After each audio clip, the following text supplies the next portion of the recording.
So before I start this video officially, I just want to say brief story time. So I had just finished the second makeup look, and now I'm doing the third, and right now it's around 5:30, okay? And so like half an hour ago, I'm like, I'm gonna go get food. So I removed most of my makeup. Now I did keep some of it on, the cut here and here, and then also this giant thing, because I knew I was going to be doing the third makeup, and I wanted all of the major cuts to be in the same area, in the same spot. Also, these are all with rigid collodion, and it's not safe to remove and put more on. Rigid collodion's not good for your skin. It really tightens it. In fact, it's very frowned upon to use it 2 days in a row, basically for a same makeup look. That's how severe of a product it is, so you have to be very safe. So obviously I'm not going to reapply this stuff. I do have to touch it up a bit because it's starting to peel right up here, but that's not that big of a deal. So, but otherwise I took off all my foundation. I tried to get rid of as much of the redness around here as possible. There's still some on the rigid collodion. Same here. I removed all of the kind of, not warts, but blisters. I did the same here. I somehow missed some of the rash that is kind of over here. I didn't get it all the way off, but basically all of like the cream makeup and all that stuff that is covering my entire face, gone. I go downstairs to go grab food in the school cafeteria, and I'm literally just standing in this cafeteria looking at all the options that they have because it changes every day, and there's literally this one server that is just standing over there, and no one's at his station, and he's just staring at me. And from a distance, like, yeah, it does look like I have cuts here, and it does kind of look kind of realistic. I feel like this bandage should be a lot more dirtier still. I'm going to make it more dirty upcoming, but from like a distance it definitely looks realistic, but he was just staring at me, and I'm like, the things I do in the name of art. And some people, like, either they didn't notice or they didn't say anything and they just acted normal. Some people I could tell that they noticed, but they're like being quiet about it to be polite. Like, these people think I really am injured, which is kind of funny to me because I know I'm not. But yeah, so grabbed my food, came up here, ate it. Now we're going to be doing the next tutorial. So alright, welcome to the third and final part of my trauma unit. I am starting this off right off the bat by taking some liquid latex and reattaching the liquid collodion more securely to my face with just a layer of the latex. This actually ended up working surprisingly well. It kept everything from peeling throughout the application, and it was just a very handy thing to do. After that, I started to mix together my foundation. Now, in the last video, I used the lightest shade of foundation that I own. But because this person is supposed to be near death in this makeup, going paler was very necessary. So as a result, I took my very light foundation and I mixed it with a white cream paint. I just scraped a little bit off from each of the little pots that I had and put them on a palette, and I used a small brush to mix them together. So after I mixed the two colors together, I then applied the new foundation color to my face, trying to apply it evenly. I then contoured using standard technique that I've been using throughout this entire video series. So I've been contouring under the cheeks, along the temples, down the side of the nose. I also put the contour color back into my crease like I did in the last video to give my eyes a more sunken-in effect. I also added bags underneath my eyes. I actually tried to make them look even more intense than I did in the last time. And then I went back in and I highlighted with the white, especially the high points on the bags underneath those eyes, because I really wanted them to pop. I also went in and I contoured my neck. I wanted it to look very, very gaunt and very hollow. So by stretching and moving your head and your shoulders around, you're able to find the places where your skin tends to recess into itself and the parts that pop because of veins that are underneath your skin. So you want to highlight those parts where there are veins, and you want to put shadow into the places where there really isn't any. And then I blended it all out to make it look a lot more smooth. I then went in with the liquid latex once again, and I applied 3 to 4 layers on my cheek and on my chest area. I did 2 separate chest areas. I also ended up putting some on my chin as well. This is going to be the standard procedure that I do throughout this video in order to create this look. Later I will put some on my arm to create the exact same effect.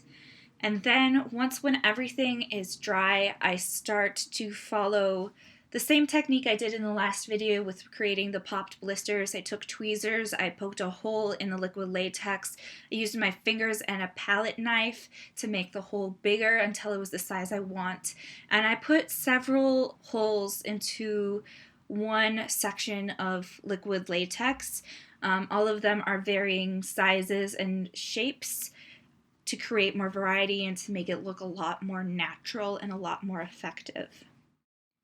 To color in these popped blisters or cysts or whatever you prefer to call them, I took a maroon color and I basically colored in the hole. I made sure to get the color underneath the liquid latex in between the skin in addition to just filling the hole in.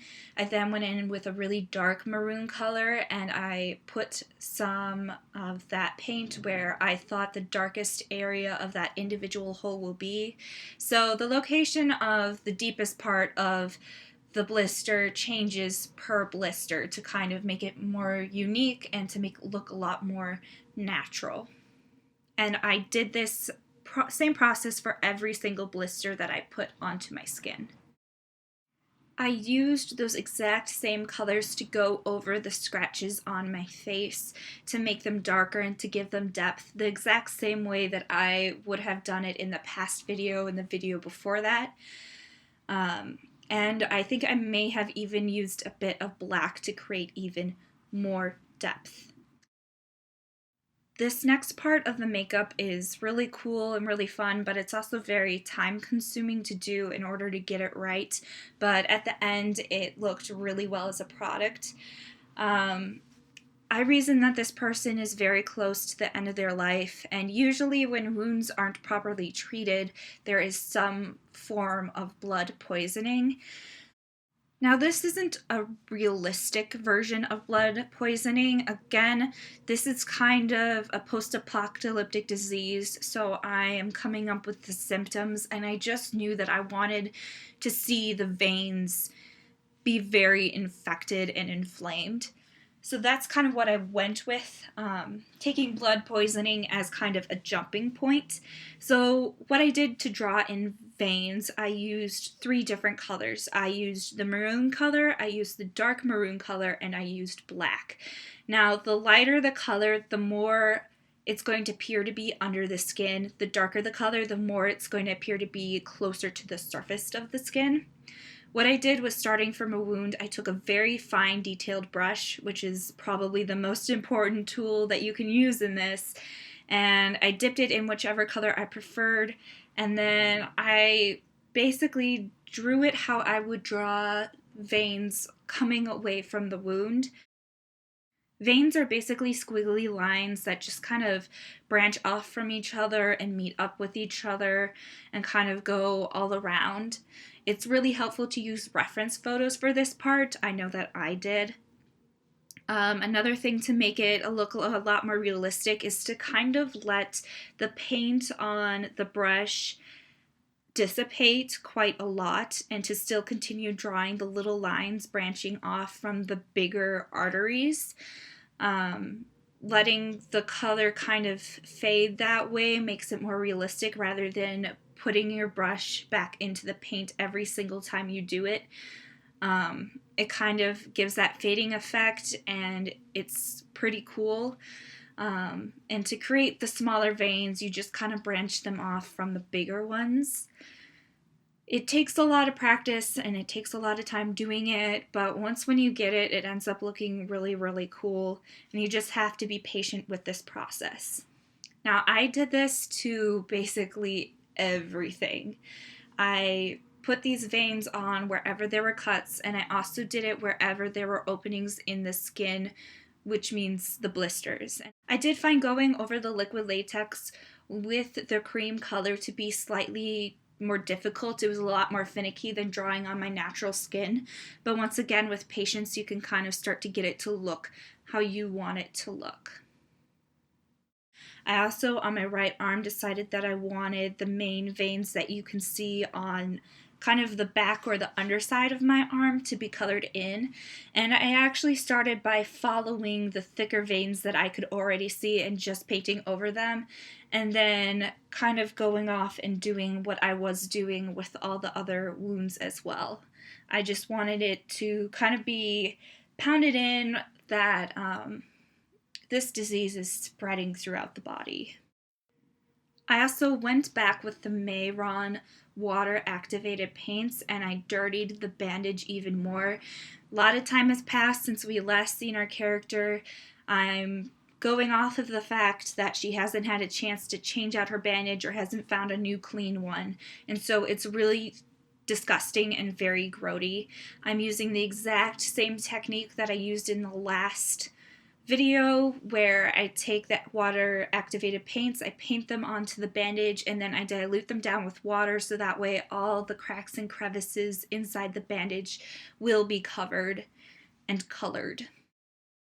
I decided that I wanted to do something a little more with my eyelids, so I did apply some black eyeshadow to them to kind of just make my eyes look darker and hopefully a little more recessed. I then took some blood paste and I started to use that to fill in all of these blister pock marks.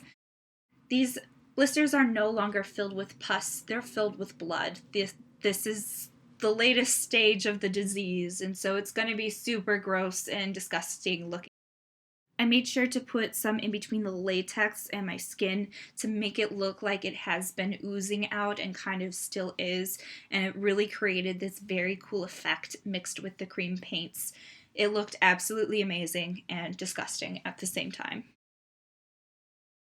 And on all the cuts, the 2 on my face and the 3 on my arm, I did add Vaseline to enforce the fact that these wounds are very infected and are not well or healthy looking whatsoever.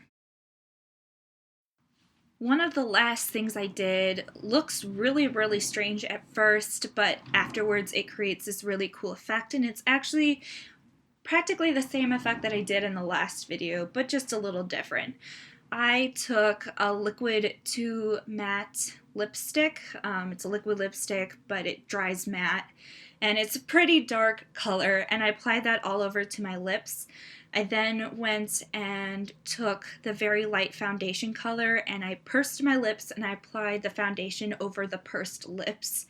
Like in the past video, what this does is that the foundation will go on all of the high points of the pursed lips, but it will not be able to touch all of the crevices that are in the pursed lips. So once when you relax your mouth, you will see that dark reddish color poking through, and it kind of looks very sickly and really, really, really horrible and kind of ill.